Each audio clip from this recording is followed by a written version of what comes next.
In this video, you'll learn how to switch between workspaces in Notion.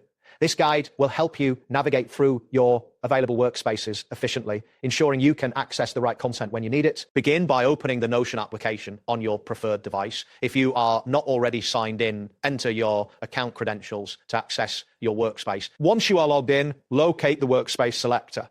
This is typically found in the upper left corner of the screen, represented by your current workspace name. Clicking on this will prepare you for the next step. After clicking on the workspaces selector, a drop-down menu will appear, displaying all the workspaces associated with your account.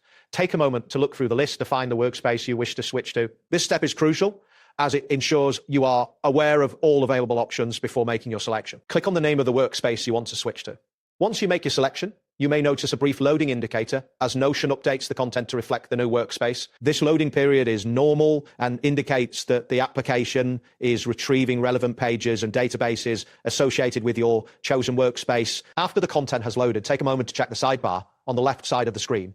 Ensure that the pages and databases displayed are indeed from the workspace you selected. This confirmation step is important to verify that you have successfully switched to the correct workspace. If you find that you need to switch again, simply repeat the earlier steps. That wraps up today's guide. Thanks for watching, and catch you in the next tutorial.